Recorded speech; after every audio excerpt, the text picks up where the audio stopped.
Well, Bama's lost 2 in a row, and now they got to go take Auburn's cookies to wrap up the regular season on a high note.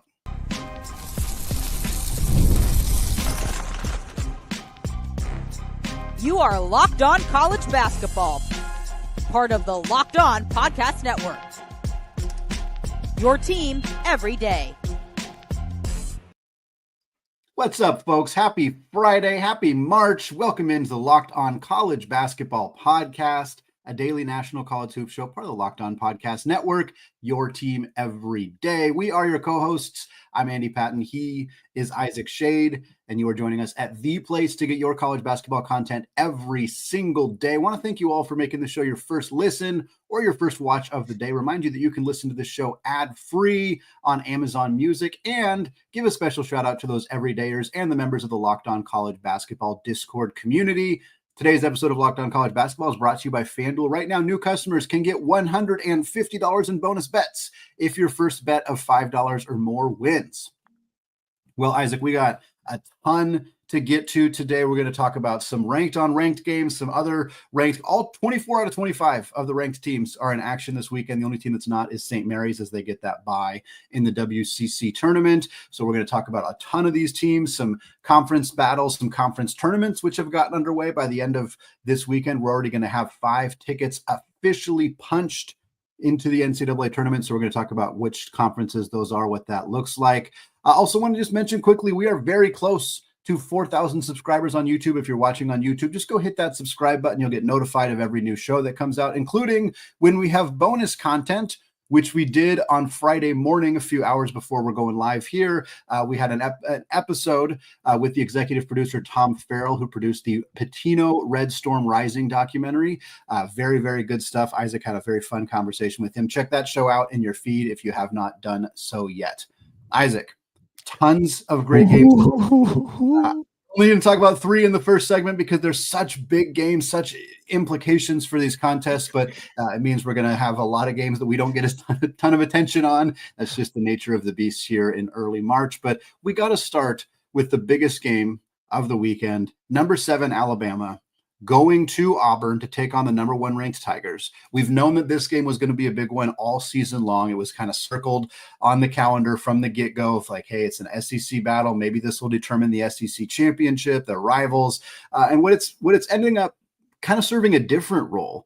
For the record, 2:30 Eastern time for this game on Saturday on ESPN, FanDuel favoring Auburn by 8.5 points. But for Alabama, this is a team that's been in the conversation as a number 1 seed for a long time, and yet they came into the final parts of the regular season with games against Tennessee, against Florida, against Auburn, and they are 0-2 up to this point. And now they really need this win against Auburn to potentially put themselves back in the conversation for a number 1 seed. Right now, I think they're behind Florida, they're behind Tennessee, they're behind Auburn, Duke, and Houston in that conversation. But the good thing is you can go get a W against the number 1 team in the country at their house. You win a few games in the SEC tournament, you make it to that championship game, you're back right in that conversation for a number 1 seed. It feels to me like this game has a lot more, there's a lot more pressure, a lot more to play for Alabama than there is for Auburn. That's not to say Auburn doesn't want to win a rivalry. Sure. Certainly they do, but their status isn't really going to change if they were to lose this game. And while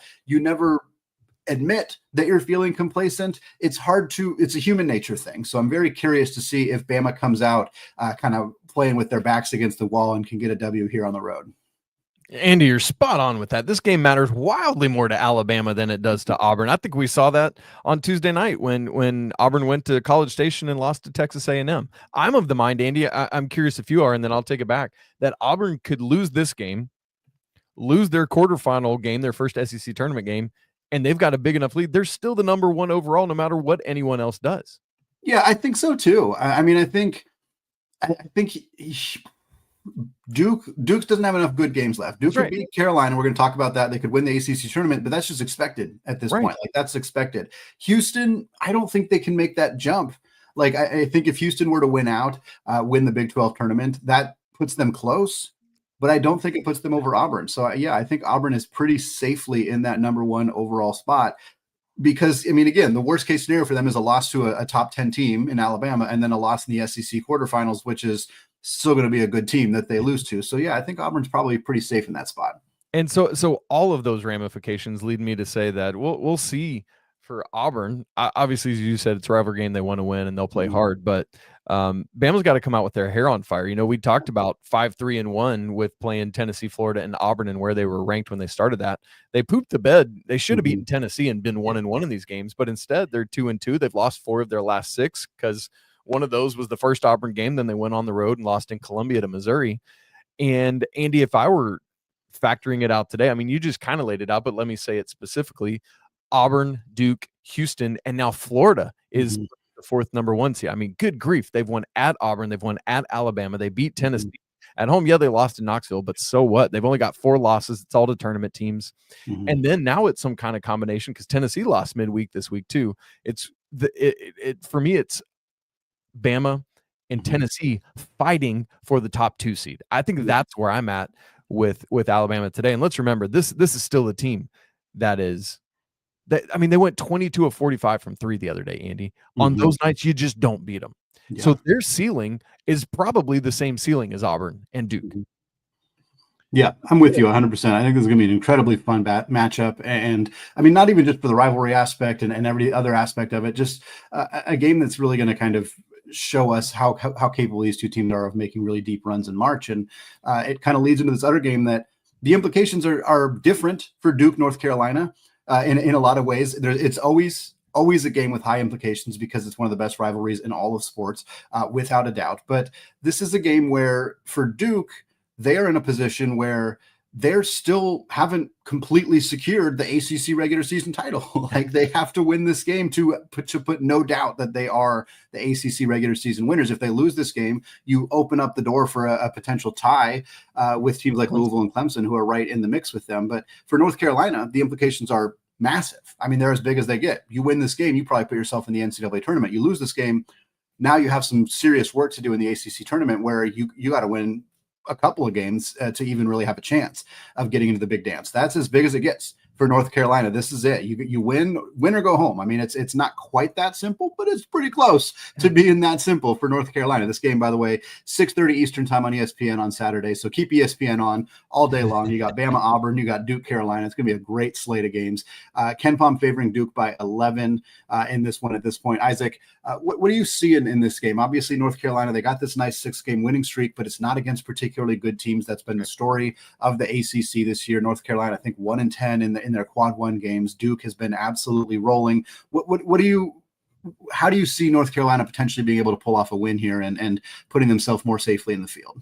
What's interesting about North Carolina's winning streak, Andy, that you mentioned is it is definitively against inferior competition, but North Carolina, by advanced metrics that let us see things beyond just who you play, tell us that they're playing a lot better.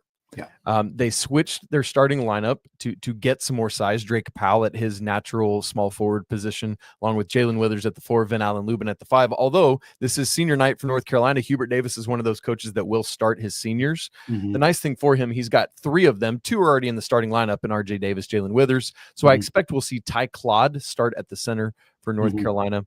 What North Carolina has done so well is their offensive efficiency. Andy, in this winning streak, they've been over 1.3 points per possession in every game. They have taken their 3-point shooting percentage for the season from 32.3% up to 35.4%. So in 6 games, they've raised it by more than 3 percentage points. And so that's what North Carolina is doing. And I think that's what they've got to do to win, is continue to bomb away to try to neutralize Duke's length. It's going to be really interesting because, as you said, it's not like Auburn and Alabama where there's a little bit less to play for. Duke has not, I think there is a world where if Duke loses out, they do lose a 1 seed, right? And so the Blue Devils got to keep pushing here. Obviously, you got all the stuff at play. When RJ Davis steps on the court, he will become the ACC's all-time leader in games played. Already the ACC's 3rd leading scorer. So, Andy, all sorts of storylines. Duke blitzed the first game of this. I mean, it wasn't even a game. The Blue Devils led by 17, 7 minutes into that one. The question is, can North Carolina hang tough now that, as you said, everything is on the line? They're just hanging right at that cut line in every bracketology you look at right now. Going to be so intriguing. And game day will be there. Probably controversially, Andy, because Auburn, Alabama, Michigan. Well, that's on Sunday. But anyway, going to be a really interesting day. As you said, keep it locked on ESPN. And, this isn't really super relevant for this game in particular, but it's notable for Duke going forward. And we talked about this earlier in the week. Jai Lucas, their associate head coach, is going to be gone after this game. He is going to coach this game on the sideline. He's a big part of the defense for John Shire's club, which obviously has been phenomenal for Duke this year. After this game, he's going to go take over as the head coach for the Miami Hurricanes. Their season over after Saturday. They will not contend for the ACC tournament. They are already out of being in the ACC tournament, as not every team makes it, so their season will end. Lucas will take over as their head coach next week, and Duke will be without one of their defensive masterminds going into the ACC and NCAA tournament. Again, not super relevant for the North Carolina game, but certainly if you go into that ACC tournament and the NCAA tournament without momentum, maybe you don't win the games you're supposed to win, and you're missing a coach, that's just going to make it a little bit harder to see this team making a run to the Elite Eight, Final Four, etc. Yeah, I think quickly it just speaks so much to the current state of affairs in our sport, because from Jay's perspective, I get this, man. You got to get in place and get ready for the portal to open, which is scooted back this year. It opens on March 24th, so not the day after Selection Sunday. But it reminds us so much more of college football, where you see this before a game, before a team would go into like a meaningless bowl game, right? That happens all the time. But this is a Duke team that's not playing meaningless bowl games. They're in the CFP, if you'll allow me to continue the football metaphor. This is a team with very legitimate national championship aspirations. They got to find a way to not let this be a distraction, nor a way to not allow it to affect their on-court play. Going to be interesting. Well, we got one more game we want to talk about here before we move on to some bubble games, and then talk about some of the other contests going on this weekend, including some conference tournaments. But we want to start with the game between Michigan and Michigan State. We've been hyping up this game for a while. It did lose a little bit of its luster. Michigan slipped. Michigan State did what they needed to do with their win over Iowa on Thursday. They have officially clinched the Big Ten title. Michigan, even if they win this game, they will not be able to get even a share of the Big Ten title. So Michigan State, Tom Izzo gets his inevitable gets it done, gets that championship in the Big Ten. This game, by the way, as Isaac said, on Sunday at noon Eastern time, CBS, Ken Pom favoring Michigan State by 7.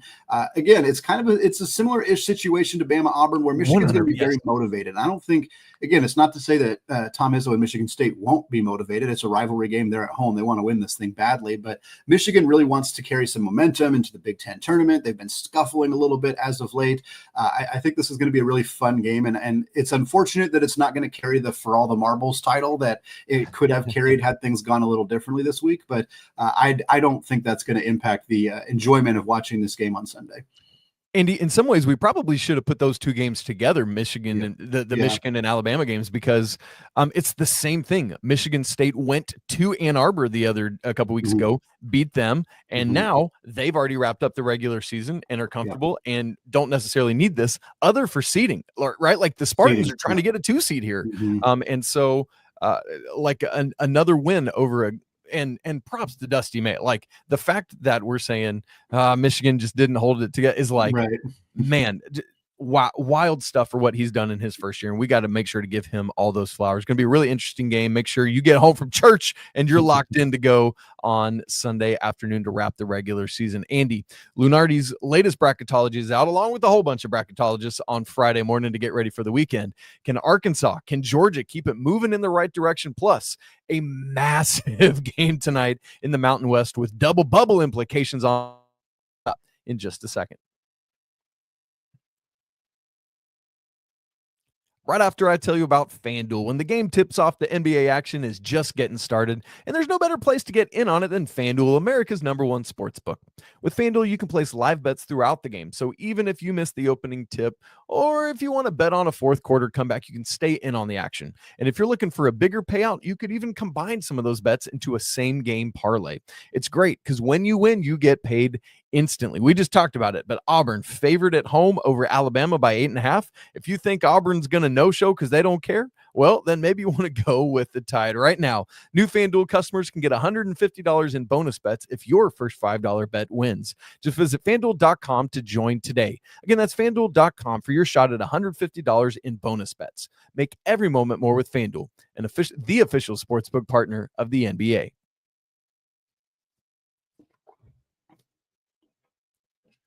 Andy, we move now to bubble talk. I keep meaning to bring like a bottle of bubbles to blow whenever we get it. Oh, fine, whatever.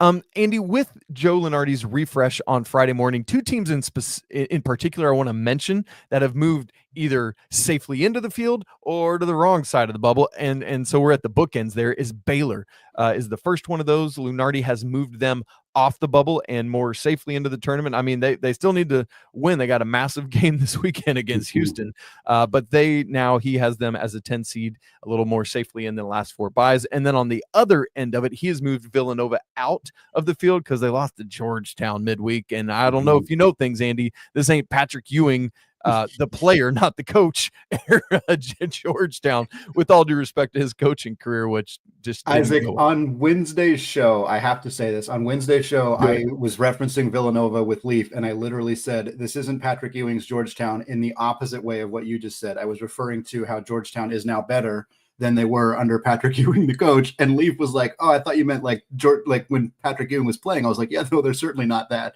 So it's very weird that we have continued to make our Georgetown Patrick That is Ewing. crazy. And I love that we both used it differently.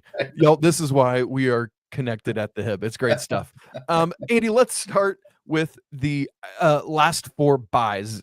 We've got the 4 teams that Lunardi has in the last 4 buys right now: Utah State, Georgia, Ohio State, and Arkansas. For Utah State, the reason they have tumbled down and switched places with Baylor is because they've lost their last 2 games, albeit against other bubble teams, at Boise, at Colorado State. And so a massive opportunity tomorrow against Air Force, 4 p.m. on Mountain West Network. UGA won at South Carolina earlier this week, and you might hear that and think, fine, whatever, South Carolina. Look, they've been bubble bursters, hurting Texas and slaughtering Arkansas last week. And so I'm still eating on that bacon. Vanderbilt is at Georgia. That's a big game for both teams. Noon tomorrow on ESPNU. Ohio State, they won versus Nebraska in double OT earlier this week. That was a great game. They are at Indiana, Andy. Oh, that's a tasty double bubble matchup, 3:45 Eastern on CBS. I'm pretty sure we're coming back to that in just a second. And then Arkansas hosting Mississippi State tomorrow noon on SEC Network. And let's remember that Arkansas won earlier this week at Vandy. Vandy. That rhymes. I feel like Ohio State's Indiana is the game we're all looking at here, right? Yeah, absolutely. And I think I just would mention quickly, like one of the great things about being in the SEC is you always get opportunities to really boost yourself. Like Arkansas and Georgia get these big chances. For Arkansas, you beat Vanderbilt. Now if you beat Mississippi State at home, like you're in. Like for Arkansas's ability to climb after that devastating loss to South Carolina is just proof of why being in a conference this great is so beneficial for teams like this. But yeah, the big one here is Ohio State and Indiana. And I'm a little surprised that Lunardi has Ohio State as a last 4 bye. I mean, I get the Nebraska win was a win over a bubble team, but like barely. I'm not super high on Nebraska. And they didn't, wasn't a super comfortable W for the Buckeyes. So I'm a little surprised they're in this spot. I think that Indiana, if they win in Bloomington, which they should win, and it's a home game for them. You need to win those games at home. I think they flip-flop. I think that's kind of the obvious way that this goes. Is Indiana then goes into that last 4 bye category. And for the Hoosiers, like what a way for the season to potentially end if they can get a W here, be in a position where they're going into the Big Ten tournament on the correct side of the bubble. There's huge chunks of the time this season where that didn't seem like it was at all feasible. And now hire Mike Woodson, hire him back. Yeah. And the irony that Indiana's having a resurgence towards the end of the year after making an announcement about their coach, and the key game that's left for them is against Ohio State, a team that last year had a resurgence after making a change. Now they actually went straight ahead and fired Coach Chris Holtmann and brought Jake Diebler in, or kept Jake Diebler and had him take over. But there's still some kind of fun irony in this being the game and the matchup with both these teams being in that bubble mix. Andy, to your point, in Jerry Palm's bracketology, who is CBS bracketologist, he does have Ohio State last 4 in instead of buys. And by the way, like if the Buckeyes lose this game, that's 14 losses. And I mean, it's just that's tough. Piling up. Last 4 in: San Diego State, Indiana. We already talked about them. Boise State and Xavier. San Diego State has kind of slipped out of the last 4 buys down here. They host Nevada, 10:30 Eastern tomorrow night, FS1. We already talked about the Hoosiers. Boise State, I'm going to come back to that in just a second. Xavier is hosting Providence, 4 Eastern on FS1, and they won at Butler earlier in the week. As for Boise State, Andy, this is the game of the night for me. We got two bubble teams in the Mountain West, Boise State hosting Colorado State. The Rams have been on a rampage. I apologize. That game is tonight, 10 Eastern on FS1. FanDuel has it Boise State -8.5, and the Broncos last one at Air Force. Andy, this is a game, Boise State here as right at the bottom of the last four in, but Colorado State has won 6 in a row. They've moved up to the top of Lunardi's next 4 out, and so if they want to make noise, it's got to start tonight in Boise. Yeah, Colorado State doesn't have a quad 1 win. They're 0-5 in quad 1 games, and you're not going to get in without a quad 1 win. It's not going to happen. But this is a quad 1 opportunity. This is a chance to go get a huge road W over a team that's top 50 in the net, so very comfortably in that quad 1 territory for Colorado State. A 7-game winning streak, picking up your first quad 1 win, tons of momentum going into the conference tournament. Like, I can absolutely see why Colorado State is in this mix. They're a really fun team. If you haven't seen them, Nate Clifford is fantastic. Yes. There's so much talk when you talk about the Mountain West that, Donovan Dent at New Mexico gets a ton of praise, as he should. Same with Nelly Jr. Joseph. And obviously Tyson Degenhardt at Boise State gets a lot of love. Like, there's a lot of really good players in the Mountain West, but Nate Clifford might be the best. He's so talented. And this Colorado State team, when they're playing well, they're a team that nobody's going to want to face. So I'm incredibly excited about this game. I hope it's not kind of a bracket buster for whichever team loses. I do think that if Colorado State were to fall to 0-6 in quad 1 games, they're already in the next 4 out. It's not a great spot to be. Right. But if Boise State wins this one, they really, I don't want to say cement, but they put themselves in a really comfortable spot going into the Mountain West tournament. So it's going to be a really fun matchup. Nevada at San Diego State should be a fun game as well. For San Diego State, you got to win this one. You got to win at home. I mean, it's just so critical. They lost at UNLV in their last game. That's not a great loss for the Aztecs. This team has continued to. That's a bad loss. Is that what you're telling me? Yes. San Diego State has this fun habit of they get sort of comfortable in the field and then they lose a game they shouldn't lose, and then they get like precariously back on the bubble and then they win a few games and they just haven't quite been able to fully cement themselves, and this is a big opportunity against a good Nevada team to do that. Andy, what's interesting for those who would say, even if Colorado State wins, it's only one quad 1 and they're still going to struggle. The nice thing is they're going to have chances in the Mountain West tournament because Utah State, New Mexico, and Boise are all quad 1 wins on a neutral floor right now. And San Diego State is just outside that. They're 51st. So literally, if they win against Nevada and just move up one more slot, they then as well become a quad 1 on a neutral. So more opportunities for the Rams to pick up more quad 1s. Andy, let's move to the teams on the wrong side of the bubble right now. That's Oklahoma, North Carolina. We already talked about them and their situation, and then Texas and Nebraska. For Oklahoma, had a very nice win earlier this week against Missouri, and they really need to follow that up by going to the team that is on the other side of North Carolina in this same bubble, and that is Texas. Andy, is this basically a play-in, play-out situation for you? Yeah, I think so. And both these teams coming off nice wins. Texas got that win over Mississippi State. So again, that's the nice thing about being in the SEC is you're playing a ranked team or a bubble team pretty much every single game, unless you're playing South Carolina or LSU. And so these teams, they have opportunities. They've had opportunities. They took advantage of them last week. That's why they're still in this bubble mix at all. But now they got to play each other. And it's, obviously these two teams that come over from the Big 12. There's a lot of history. And whoever wins this game is probably on the right side of the bubble. Whoever loses it is further off the correct side of the bubble. So this will be a really fun one. I like Texas in this one, but Oklahoma, certainly Jeremiah Fears, the way he played in their last game, my goodness, 31 points for him, 9 of 13 shooting. If he does something like that against the Longhorns, they don't have much of a chance. So it's going to be a really fun one at 8 Eastern time on Saturday. And that's one of those where it's like, we're not going to get to see Ace Bailey and Dylan Harper in the tournament, right? Like we want these dynamic, great players in the sport to make it. And so in that regard, I'm certainly cheering for Porter Moser's team. Andy, we got Nebraska. Granted, Trey Johnson's going to be darn fun in the tournament as well. Oh my gosh. That's a great point. Can we just have can we institute this is insane as I say it, and it will never happen, y'all. This is a joke. I'm telling you what I'm saying is a joke. Like the best freshmen in the sport that don't make it in. Can we just make like a little all-star team with Ace Bailey, so fun, Dylan Harper, whichever of Trey Johnson or Fears doesn't get in? Because Andy, let me ask you this. Can Oklahoma and Texas both make it in? Probably not. No. Yeah, I think so too. Probably not. And yeah, if Georgia, I think Georgia's going to make it. But if they weren't to, you want to get Asa Newell in there. Yeah. That guy is Oh a my lot of fun to gosh, watch too. Yes. I'm all in on that. Man, there's so many good freshmen this year. It's so fun. Andy, anyway, Iowa at Nebraska, Sunday, 12:30 Eastern. Iowa almost held off Michigan State, clinching last night on Thursday. This game's on Fox Sunday. And then we talked about that double OT loss already that they suffered earlier this week to Ohio State. It's kind of a similar situation here. For Nebraska, they've got 13 wins as well. And so both they and Ohio State are in trouble of 14 potential losses, Andy. And that's just so hard to overcome from a resume standpoint, even if some of the numbers suggest you might be okay. Yeah, we're at the spot here. I mean, between Nebraska and then the next 4 out teams, which are Colorado State, as we mentioned earlier, and then Cincinnati, SMU, and Wake Forest, like none of these teams deserve to be really in this conversation. I mean, we don't want to turn every conversation we have about the bubble into this is why you shouldn't expand the NCAA tournament. I know we do that a lot. Literally going through my head. Thank you. Right. Yeah. Like these teams are all pretty bad. Like none of these teams, like Colorado State has an interesting resume. They obviously haven't taken as many losses because they haven't played as many good teams. But like we said, 0-5 in those quad 1 games. Like SMU just barely beat Syracuse in their most recent game. They're going to go on the road at Florida State. They lose that one, they're done. There's no chance.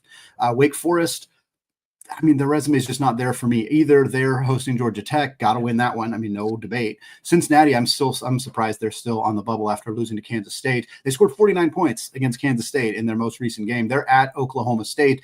That's just a bummer game for Cincinnati because if you win it, it doesn't really move the needle. If you lose it, you're done. So that's a must win game for Cincinnati that may not even help them all that much. I would rather see teams, like Drake or UC San Diego or San Francisco or other teams like that in this mix here. But ultimately, I don't think any of these teams are going to make the tournament with the exception of maybe Colorado State, if they pull off a win over Boise State and a couple wins in the Mountain West tournament. But Villanova being on the bubble until very recently was kind of surprising as well. But that Georgetown loss kicks them out of this conversation. But yeah, I don't see any of these teams making a ton of noise, even if they win their respective games on Saturday. Well, Isaac, we do know some tickets that are going to get punched this weekend. 5 tickets. We're going to discuss that. We're going to discuss the conference tournaments, Missouri Valley, Ohio Valley, etc., a couple others, plus some big-time battles going on in the Big East and the SEC this weekend. All that coming up in just a second. But first, folks, the Nissan Armada Pro 4X, the numbers, they're on an MVP level. With the ability to tow up to 8,500 pounds, it can literally carry the whole team plus the gear wherever you need to go. It's powered by twin-turbo V6 engine, delivering the strength and performance to handle highways, back roads, and everything in between. And with room for up to 8 people, the Armada Pro 4X is built for big crews, big adventures, and even bigger memories. So whether you're exploring off-road trails or rolling up to the arena, the Armada Pro 4X brings power, versatility, and style wherever you go. Take your adventures to new heights in the all-new Nissan Armada Pro 4X. Learn more at nissanusa.com. All right, folks, closing out the show, we got a ton of other ranked teams playing this weekend. We're not going to talk about every single one of those games, but we're going to talk about a few of them, plus some conference tournaments that are tipping off this weekend and some conference tournaments that are wrapping up this weekend. Let's start there. Tickets punched this weekend. Ohio Valley Conference, we will have a winner on Saturday. Big South we'll have on Sunday. A-Sun we will have on Sunday. That's going to be number 2 North Alabama versus number 1 Lipscomb. Missouri Valley on Sunday. That one got started on Thursday. And then the Summit League also on Sunday. Going to be so fun to finally start seeing those tickets getting punched. Very, very excited to start seeing some of those coming through. But Isaac, we also got 2 ranked teams playing tonight on Friday. Purdue, number 18 at Illinois, 8 Eastern time on Fox, FanDuel, favoring the Illini, the unranked team, by 4.5 in that one. South Florida at Memphis, 16th ranked Tigers, 9 Eastern time on ESPN2, FanDuel, favoring the Tigers by 12.5. Anything between those 2 games, obviously Purdue, Illinois should be a lot of fun, kind of the veteran guards versus the younger guards for Illinois. That should be a fun matchup on Friday. Yeah, and I think the big thing I was thinking with this game is both these teams are kind of coming off some rough patches, and both need to just show us and the committee, especially that they're better, right? Purdue had that 4-game losing streak; they've snapped it. Illinois was dealing with all that illness, got absolutely go home and bury your head under the covers, embarrassed by Duke at MSG. But they've won against Iowa and Michigan since then. Be great for them to wrap their regular season winning at home against Purdue. And Andy, on Memphis, I was starting to think some, especially as we're talking bracketology and bubble here, I was starting to think about potential bid thieves in the next week or two. And the AAC is one of the few places that we have that, because no other teams other than Memphis are going to get in, but Memphis is going to get in. So if Memphis doesn't win the American Athletic Conference, we will have a bid thief situation. So all those bubble teams are cheering like crazy for Penny Hardaway's club. That's just the one thing I wanted to mention there with them. Yeah, that's a great call. You look at teams like North Texas has been very good this year. Like there's a couple of, maybe even South Florida can make a potential run there.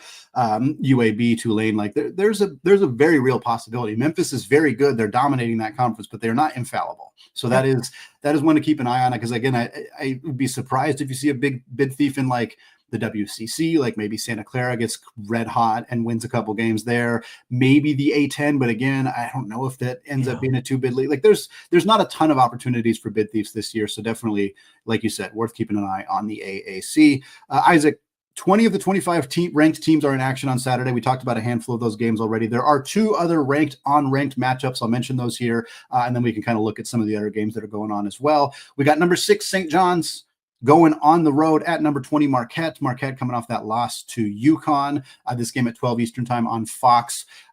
Obviously, St. John's has wrapped up the regular season title in the Big East. Marquette, as we said, coming off of that loss to UConn. So this is going to be a fun game. I like the matchup here. A Marquette team that has really struggled to the rebounding has been inconsistent at times. Their three-point shooting, which was supposed to be their strength, really kind of disappeared. I think they were 3 of 22 in that game against UConn. St. John's team that does not rely on the three-point shot at all, but they're big physical guards in the way that they play. So going to be a fun matchup there. And then you got number 19, Kentucky, at number 15, Missouri, 2 top 20 teams out of the SEC, also 12 Eastern time on ESPN. So going to be split screen in that one. Again, another fun one here for Kentucky, how they're responding without Jackson Robinson. Missouri team that, of course, has just been really fun all year long under Coach Dennis Gates, and obviously 2 teams that are really looking to carry some momentum into the SEC tournament. Yeah, Andy, I'm really excited for both these games. For St. John's, it's kind of similar to Michigan State, where it seems like they might not have a ton to play for, but they're trying to get up to that 2-seed line. Yeah. And so continuing to show they could win on the road against another really tough opponent would help that resume in a big way. For Kentucky, man, they've been flip-flopping win-loss a lot lately, so they need to wrap this thing up in Columbia. But man, it's so hard to go win up there this year. I know A&M won, but I think that's literally the only home game Mizzou has dropped this year was Texas A&M back in early February. But Mizzou also needs to remind us how good they were. They've lost 3 of their last 4. Arkansas, Vandy, and Oklahoma are all on the road at bubble teams. So they do return to the friendly confines, and I think would be good for this club to get a win on the road at home. Win on the road at home makes literally no sense, Andy. What did I just say? I love it's March and our brains are fried. Well, we got a ton of other ranked games or ranked teams playing. Some of these games with no disrespect or not too much disrespect to Stanford at Louisville or Virginia Tech at Clemson. There are some of these games that are a little bit more interesting than others. The ones that I really wanted to highlight that we got on Saturday, Arizona at Kansas. Again, not a ranked game because only Arizona, who is 24th, is ranked, but that should be an incredibly fun one. We got Ole Miss coming off their big win over Tennessee. Can they take down another potential number 1 seed? They are playing at number 5 Florida.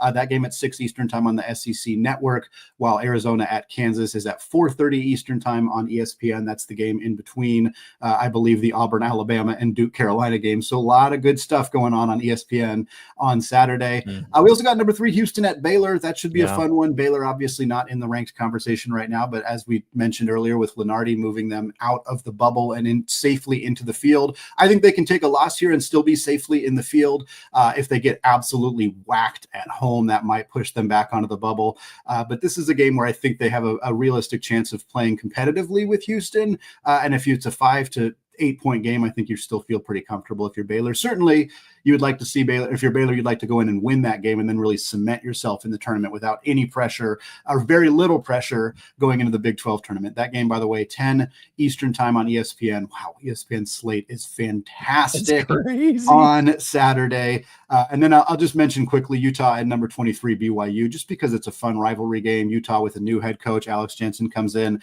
replacing Craig Smith in the middle of the season. A bit of a surprise as Utah actually overperformed in the Big 12 this year compared to preseason expectations, but Utah wanted to get their guy in. He wanted to leave the Dallas Mavericks for very obvious reasons. So here we are, Utah with a new coach taking on another new coach coming from the NBA and Kevin Young. Should be a fun matchup there. Andy, I've got a couple trivia questions for you. Oh, hit me. Are you ready? I am ready. Okay. Something we start putting out at this time of the year as these tickets get punched is we'll just start putting out who all the conference tournament champions are, all the automatic qualifiers. And I was looking around at that on Thursday night. It just brought me to a couple trivia questions. Andy, number one, which conference had the most teams tie for first place this season? Obviously, that means it's got to be a conference that's already done. There's no other conference that can match it. So when I was previewing some of the games on Thursday, I was previewing the conference tournament for the Atlantic Sun, and I'm going to guess the A-Sun because I think a handful of their teams were all around like 14-4. Is it the A-Sun? It is not the A-Sun. It is. You want to take another guess? You want me to tell you? No, tell me. Sunbelt. Four teams tied for first place. Andy, Arkansas State, Troy, South Alabama, and James Madison. That's pretty bonkers to have four teams atop your standings there. All right, Andy, one more for you. Which conference was won by the biggest margin this season, and who was it? Ooh, man. And when you're ready for a hint, I've got one. Let's see. It's a team that's already obviously they're already in their conference tournament. So it is already in the conference tournament. There is, I will say, there is one conference that has not finished yet that could match this if everything falls right on Saturday. Well, it's not the Summit. It's not the Missouri Valley. It's not the A-Sun. Ohio Valley, perhaps? It is not Ohio Valley. Okay, who is it? Hit me. It is a mid-major coach that used to not be a mid-major coach that blitzes through his competition with strong A offers. It's McNeese. It's the Southland. McNeese State won the Southland Conference by 5 games over Lamar with a nod to Yale, who won the Ivy by 4 over Cornell and Dartmouth. Now, Andy, I mentioned there is one other, and this is going to blow your mind. Do you want to guess which conference it is that could match this tomorrow if things fall right? Is it there? No, it's not the SEC. Auburn's not the SEC. It's not. Oh, is it the Big 12? It is the Big 12. Houston leads Texas Tech and Arizona by 4 games. Wow, the Cougars are 18-1. Texas Tech, Arizona both 14-5. So if Houston wins and Texas Tech and Arizona lose, they would win the Big 12, Andy, by 5 games. I don't think Texas Tech's going to lose at Arizona State, but maybe. And interestingly, all 3 are on the road, right? Houston at Baylor, Arizona at Fog Allen. I mean, so dude, that just Kelvin Sampson is a machine, and that's why they're our Armada team of the week. Thank you, Nissan. All right, guys, so good to be together. Thank you for tuning in with us, all those of you who are live and in here. If you've not subscribed to the show on YouTube already, you need to make sure you do that so you don't miss a second of Locked On College Basketball. Up in the air what's happening with game night this week because Leaf is out, and Andy and I both got to figure out if either of us could cover that. So stay tuned on if there will be a game night this weekend and who that will be. But definitely we will be back with you for Monday's show, and it is Conference Championship week. It will be 1 week until Selection Sunday. It's all happening. It's all coming, and we can't wait for it. Also, if you've not joined the Locked On College Basketball Discord, you need to do that because we're having all sorts of great conversations in there. A couple of our Locked On show hosts have hopped in recently as well, and so that's been some fun conversations, and so we'd love to have you. That link is in the show notes. It's absolutely free to join all the college basketball junkies like ourselves. You guys, apologies to the Lawyer family. Good luck to Purdue tonight, by the way, at Illinois. Let's go Wild Pope. Shouts to McBruins, and until we talk again, peace.